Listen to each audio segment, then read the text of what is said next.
Good morning all, welcome to the channel get mechanical. अब हम strength of material का second lecture start करते हैं। लेक्चर स्टार्ट करने से पहले एक बहुत ही इम्पॉर्टेंट क्वेश्चन है जो कि बहुत बार पूछा जा चुका है पेपर में। गेट के क्वेश्चन है, stress is which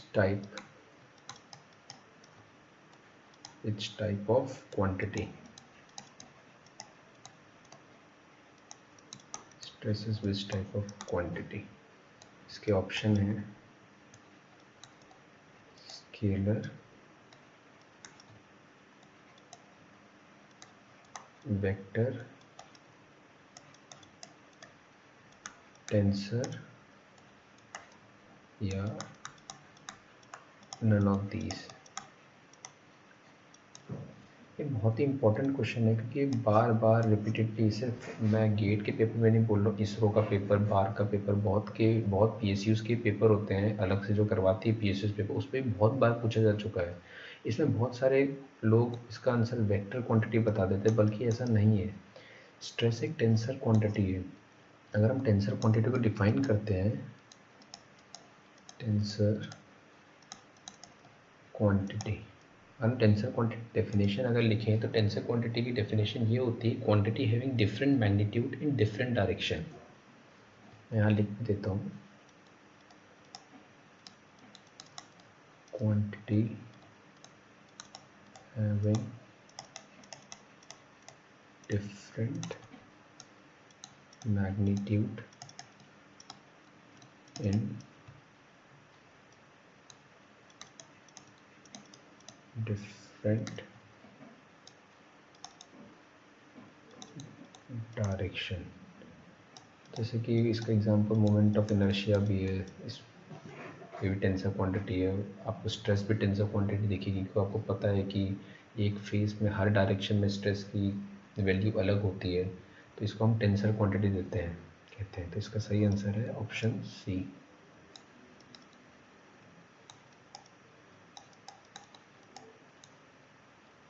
tensor.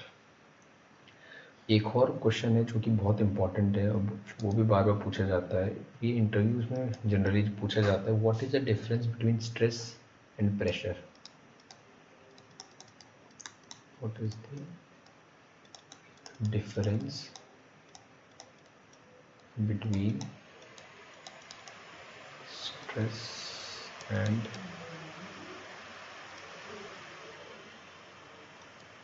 Pressure. इसका भी अगर आप देखेंगे तो मैं आपको कुछ बेसिक डिफरेंसेस जो हैं स्ट्रेस और प्रेशर में, वो आपको बता देता हूँ। डिफरेंसेस बहुत सारे हैं, पर जो इम्पोर्टेंट है मैं वो यहाँ पर लिख देता हूँ। सबसे पहले कि स्ट्रेस की डेफिनेशन है क्या। स्ट्रेस की डेफिनेशन है रेजिस्टिव फोर्स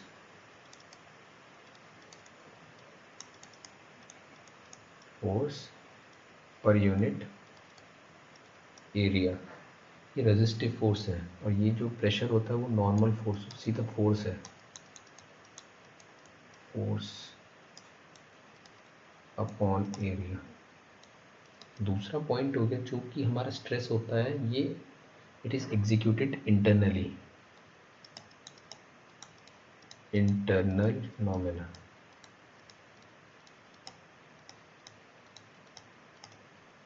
और जो प्रेशर होता है वो एक्सटर्नल फिनोमेना। तीसरा अगर हम देखेंगे तो आपको ये तो मैंने अभी बताया ही है कि स्ट्रेस एक टेंसर क्वांटिटी है, टेंसर क्वांटिटी। प्रेशर एक स्केलर क्वांटिटी है। ये आपको पता ही होगा, प्रेशर का सिर्फ मैग्नीट्यूड होता है, उसका कोई डायरेक्शन नहीं होता है। और बस यही इम्पोर्टेंट डिफरेंसेस हैं। और एक और डिफरेंस हम लिख सकते हैं कि जो स्ट्रेस होता है ये दोनों टाइप का हो सकता है, टेंसाइल और कंप्रेसिव, बोथ। और जो प्रेशर होता है ये ऑलवेज कंप्रेसिव होता है। अब ये जो क्वेश्चन है ये मुझे लगता है कि सारे पीयूसी उसमें इंटरव्यू में पूछा जाता है आपका। IOCL, ONGC, BHEL, NTPC, EIL, HPCL, BPCL, जितने भी इंटरव्यूज में जाएंगे मतलब कहीं ना कहीं आपको किसी न किसी के थ्रू पता लग ही जाएगा कि ये क्वेश्चन बहुत पूछा जाता है इंटरव्यूज़ में। तो आप इस चीज़ को आप लाइटली ना लें और इसके डिफरेंस आपको पता होना चाहिए। अब हम पढ़ेंगे stress strain curve for mild steel. Stress strain curve for mild steel, ये है हमारा स्ट्रेस स्ट्रेन डायग्राम। इसमें वाई एक्सिस में हमारा स्ट्रेस है और एक्स एक्सिस में हमारा स्ट्रेन है। आप देखेंगे इसमें हमने बहुत सारे पॉइंट मेंशन करें, ABCDE। हम एक एक करके सारे पॉइंट्स को डिफाइन करेंगे और ये ग्राफ ऐसा क्यों बनता है ये भी हम डिस्कस करेंगे। सबसे पहले हम पॉइंट ए को देखते हैं। पॉइंट ए को हम कहते हैं proportional limit. Proportional limit point A ये डिनोट करता है, अगर हम और भी देखें नीचे डेफिनेशन प्रोपोर्शनल लिमिट की, कि it is the region in the stress strain curve that obeys Hooke's law. In this limit, stress-strain ratio gives us a proportionality constant known as Young's modulus. The point OA in the graph represent the proportional limit. जैसे कि हमने अभी देखा था कि हमारा अगर stress directly proportional to strain होता है अकॉर्डिंग टू हुक्स लॉ और एक कांस्टेंट आता है यंग्स मॉडुलस, तो जहाँ तक भी हमारा स्ट्रेस प्रोपोर्शनल रहेगा स्ट्रेन के, तो ये ए पॉइंट तक ही stress directly proportional to strain रहता है। इसके बाद ही डायरेक्टली प्रोपोर्शनल की रिलेशनशिप ख़त्म हो जाती है, तो वो पॉइंट हमारा प्रोपोर्शनैलिटी लिमिट होता है। उसके बाद हमारा बी पॉइंट आता है। बी पॉइंट आपको हम इसको इलास्टिक लिमिट कहते हैं। It is a point in the graph up to which the material returns to its original position when the load acting on it is completely removed, but this limit the material doesn't return to its original position and a plastic deformation starts to appear in it। ये point है कि अगर हम कोई भी एक body है, mild steel है जैसे इस केस में, इसमें हम फोर्स लगाते हैं, टेंसाइल फोर्स लगाते हैं तो बॉडी स्ट्रेच होती है। जब तक इलास्टिक लिमिट तक बॉडी पहुंचती है, अगर हम फोर्स रिमूव कर देंगे तो वापस से अपने ओरिजिनल स्टेट में पहुंच जाएगी। पर अगर इलास्टिक लिमिट से ऊपर हमने स्ट्रेस लगा दिया और ये इलास्टिक लिमिट को क्रॉस कर गया है, तो फोर्स रिमूव करने के बाद भी वो अपनी ओरिजिनल स्टेट में पहुंच नहीं पाएगी, उसमें परमानेंट डिफॉर्मेशन आ जाएगा। तीसरा हम पढ़ते हैं यील्ड पॉइंट। यील्ड पॉइंट वो ऐसा एक पॉइंट होता है in which the material starts to deform plastically. Yield point एक ऐसा पॉइंट है जिसमें मटेरियल प्लास्टिक डिफॉर्मेशन शो करता है। यील्ड पॉइंट दो तरीके के होते हैं, एक होता है अपर यील्ड पॉइंट, एक होता है लोअर यील्ड पॉइंट। जो अपर यील्ड पॉइंट होता है वो कॉरस्पॉन्ड्स करता है कि load just released before yielding start, और लोअर यील्ड पॉइंट होता है वो है load required to maintain the yielding. इसीलिए आप देखेंगे कि जो अपर यील्ड पॉइंट होता है थोड़ा ज़्यादा रहता है, क्योंकि वो यील्डिंग स्टार्ट करने के काम आता है अपर यील्ड पॉइंट। मैं इसमें लिख भी देता हूँ,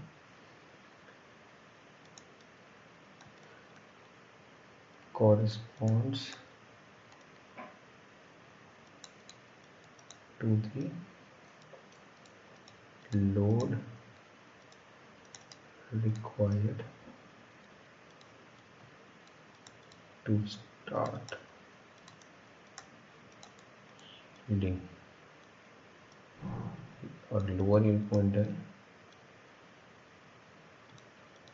corresponds to the load required to maintain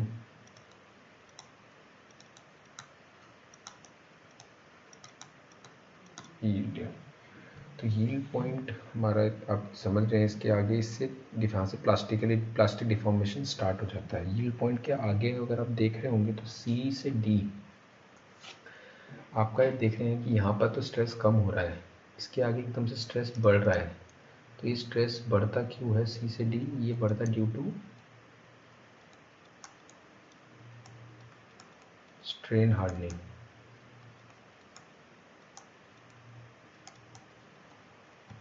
देख लेते हैं हम स्ट्रेन हार्डनिंग का भी, यहाँ पर मैं मेंशन कर देता हूँ स्ट्रेन हार्डनिंग। स्ट्रेन हार्डनिंग में आपका क्या होता है, जब भी हम बॉडी में हम स्ट्रेस लगाते रहते हैं, ऐसा पॉइंट आता है कि material starts applying resistance to further deformation. देखेंगे स्ट्रेन हार्डनिंग क्या है।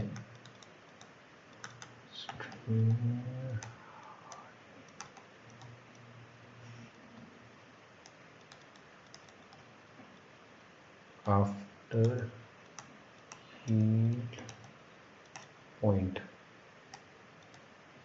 material starts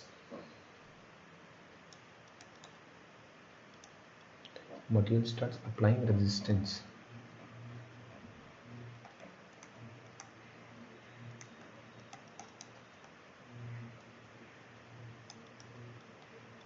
to deformation।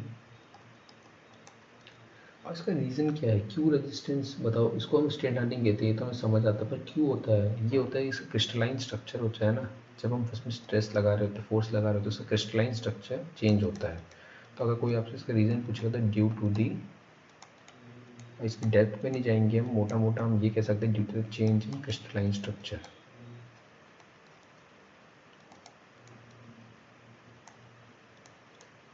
Structure of the material. इसके आगे आपका डी पॉइंट आता है, इसको हम बोलते हैं, आप देख सकते हैं आप, ultimate stress point. It is a point that represent maximum stress that a material can endure before failure, beyond this point failure occurs। आप देख सकते हैं इस पॉइंट में हमारा स्ट्रेस मैक्सिमम है, तो ये फेलियर पॉइंट से पहले जो भी मैक्सिमम स्ट्रेस होता है उसको कॉरस्पॉन्ड्स करता है। अब डी ई जो हमारा है, अब ये स्ट्रेन हार्डनिंग हमारा सी टू डी था, डी ई में आप देख रहे हैं एकदम से स्ट्रेस फिर से कम होता जा रहा है, तो इसको हम बोलते हैं नेकिंग।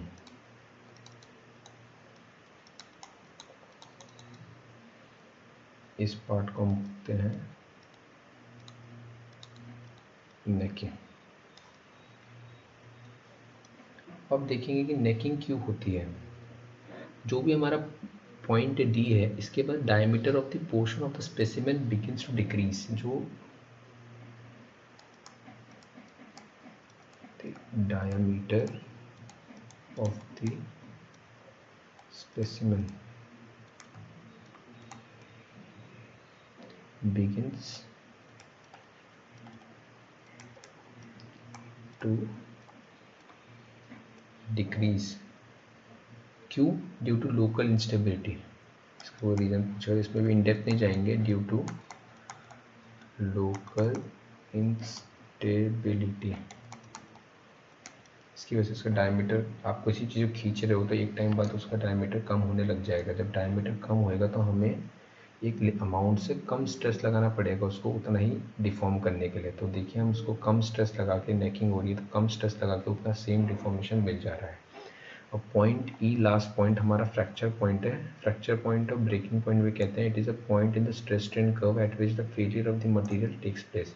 इस पॉइंट में मटेरियल फेलियर हो जाती है।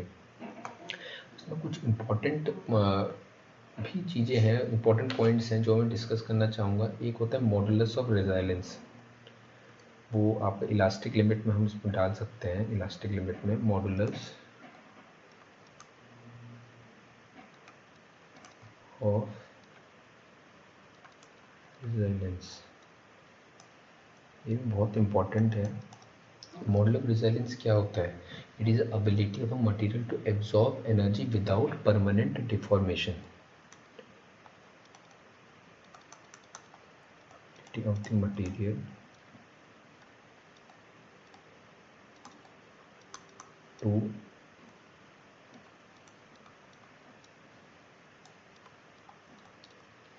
Energy without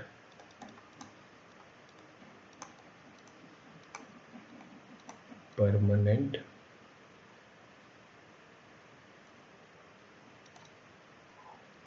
deformation.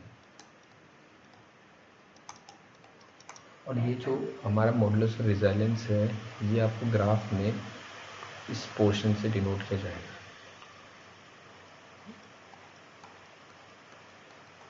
B point तक जो भी स्ट्रेस स्ट्रेन ये जो है,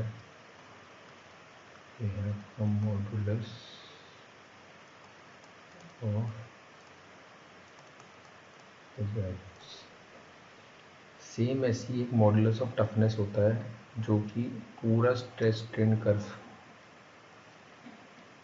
फ्रैक्चर पॉइंट तक इसके एरिया को कहते हैं, उस एरिया को कहते हैं हम modulus of toughness. Modulus of toughness की अगर आप डेफिनेशन आप देखेंगे तो मॉडुलस ऑफ टफनेस की डेफिनेशन बहुत आसान है। It is the area, it is the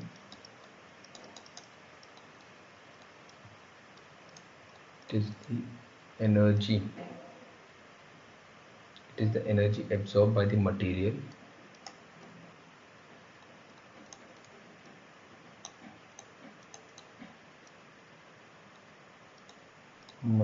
till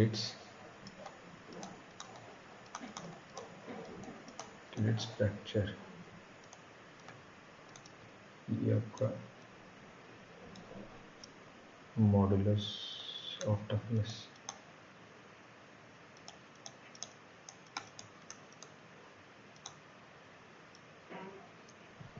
I hope आपको इससे स्ट्रेस स्ट्रेन डायग्राम में जो भी आपके डाउट्स होंगे वो क्लियर हो गए होंगे।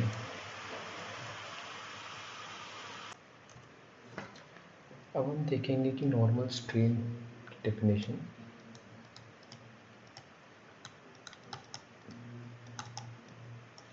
नॉर्मल स्ट्रेन क्या होता है? Deformation per unit length.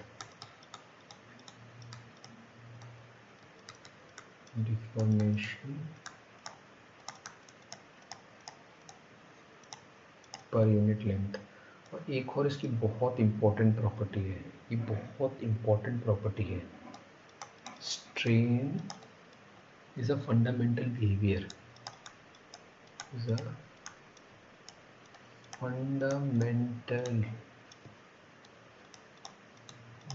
behavior of the material, whereas stress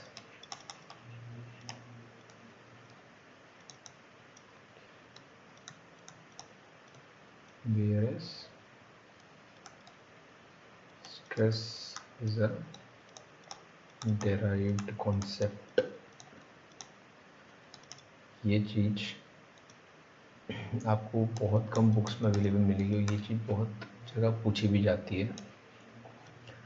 इसको आप इस तरीके से समझ सकते हो कि कोई भी बॉडी है, उसमें आप फोर्स लगाते हो तो सबसे पहले उसमें स्ट्रेन जनरेट होता है, सबसे पहले इलोंगेट होगी बॉडी। उस इलोंगेशन को रेजिस्ट करने के लिए स्ट्रेस बनेगा। सबसे पहले क्या जनरेट हो रहा है? स्ट्रेन जनरेट हो रहा है। उसको काउंटर करने के लिए तब स्ट्रेस जनरेट होता है कि स्ट्रेन को रेजिस्ट करने के लिए स्ट्रेस जनरेट होता है, इंटरनल स्ट्रेस। तो इसीलिए हम स्ट्रेन को हमेशा fundamental behaviour of the material कहते हैं।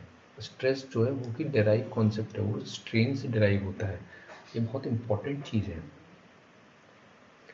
आगे हम एक और देखते हैं कि हुक्स लॉ।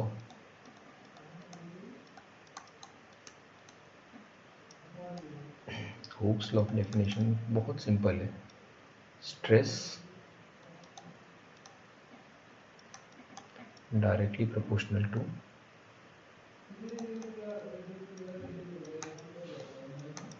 स्ट्रेन। ये कहाँ तक होता है आपका? प्रोपोर्शनैलिटी लिमिट तक। लिमिट तक ही आपका हुक्स लॉ लगता है। तो जब हम इसको डायरेक्टली प्रोपोर्शनल के इसको हम हटाते हैं तो एक कांस्टेंट लगता है। इसको हम कांस्टेंट कहते हैं Young's modulus of elasticity. I hope आपने ये कांस्टेंट आपने बहुत बार देखा होगा। अब आप स्ट्रेस को आप लिख सकते हैं force upon area, Young's modulus, और इसको आप लिख सकते हैं change in length upon original length, जैसे कि स्ट्रेन का फॉर्मूला है ही डिफॉर्मेशन पर यूनिट लेंथ। तो आपको इससे एक फॉर्मूला मिल जाएगा डिफॉर्मेशन का, PL/AE। ये फॉर्मूला भी आपका बहुत जगह न्यूमेरिकल्स में यूज़ होएगा और जितने भी आप डेरिवेशन करेंगे उसमें भी आपको ये फॉर्मूला यूज़ होगा। तो ये फॉर्मूला को भी आपको ध्यान रखना है। अब हम पढ़ते हैं stress strain curve for ductile materials. जैसे कि हमारे डक्टाइल मटेरियल्स से एग्जांपल जैसे एल्यूमिनियम हो गया, कॉपर हो गया, इसमें क्या होता है कि हमारा जो यील्ड यील्ड पॉइंट होता है वो हमारा वेल डिफाइंड नहीं होता है, इसका स्ट्रेस स्ट्रेन कर्व कुछ ऐसे बनता है। तो यहाँ पर हमें यील्ड पॉइंट पता नहीं चलता है, तो उसको हम यील्ड पॉइंट को निकालने के लिए हम एक मेथड यूज़ करते हैं, उसको कहते हैं हम ऑफसेट मेथड। ऑफसेट मेथड हर मटेरियल के लिए एंगल अलग होता है, पर 0.2% ऑफ स्ट्रेन में कैलकुलेट होता है। ये आपको याद करनी पड़ेगी वैल्यू। ये हमारा आपका 0.2% स्ट्रेन में ऑफसेट मेथड करते हैं, और हम एक एंगल में डॉटेड लाइन करते हैं जहाँ पर भी उस कर्व को वो लाइन काटती है, तो उसको हम स्ट्रेस को बोलते हैं प्रूफ स्ट्रेस। वो उसी को हम अपना यील्ड पॉइंट मान लेते हैं कैलकुलेशन पर्पस के लिए। तो इसी को हम अपना यील्ड पॉइंट मान लेते हैं।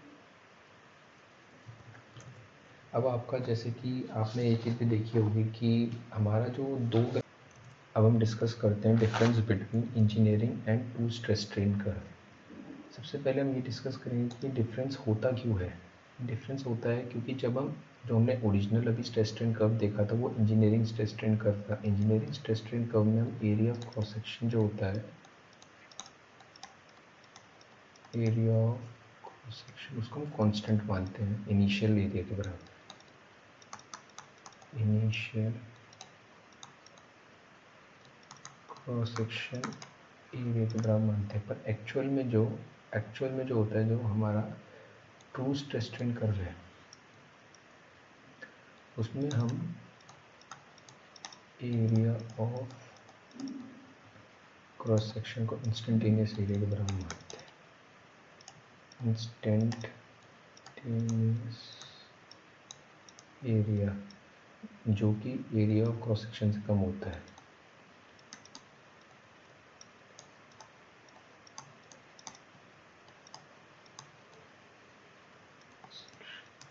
क्योंकि एरिया कम होना इलास्टिक लिमिट के आगे ही स्टार्ट होता है।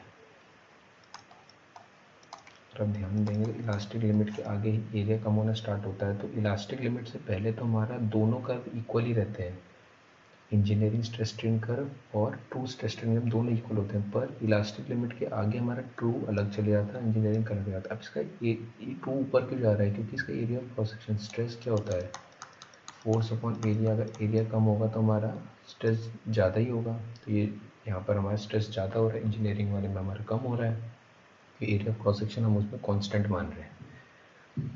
ऐसी अगर हमें कैलकुलेशन पर्पस के लिए हम विद इन इलास्टिक लिमिट हम दोनों को सेम मान सकते हैं कि इंजीनियरिंग स्ट्रेस स्ट्रेन कर्व और ट्रू स्ट्रेस स्ट्रेन कर्व दोनों सेम है। यहाँ पर मैं नोट भी कर लेता हूँ, विद इन इलास्टिक